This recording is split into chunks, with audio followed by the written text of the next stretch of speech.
Good afternoon, Yetnik. Please tell me about yourself and your work experience. Good afternoon, Mom. My name is Yetnik Liberia, 29 years old, single, and living with my family. My father is a farmer and my mother is a housewife, and I'm vocational course. I have two brothers and one sister. I'm the youngest, and I work as a domestic helper here in the Philippines for 3 years, a couple of two kids, 15 years old and 2 years old.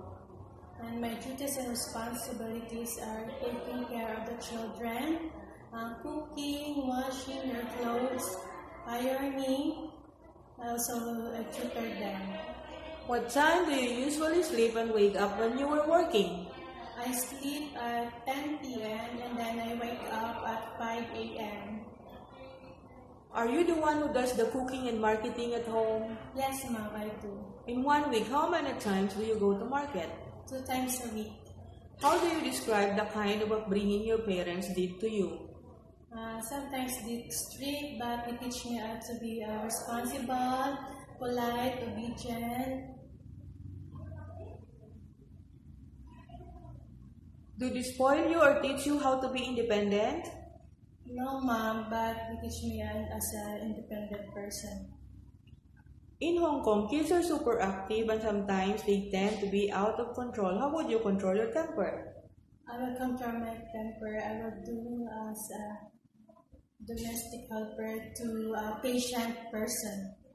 In your previous work, how did you manage the children and what are you going to do if the kids are too playful so you can work smoothly? I will do my working household chores and then I will play them and I will be patient to the children. How would you describe your previous employer? Did they give you a set of rules they like or don't like you to do, or it is up to your style? My employer is strict, sometimes okay, but I will do my work as long as I finish. Is there another helper in your previous employer? No, Mom. Are you afraid of dogs or cats? No, Mom. Can you sing a nursery song? Yes, Mom. Please sing it. Johnny, Johnny, yes, Papa. Eating sugar, no, Papa. Telling lie, no, Papa.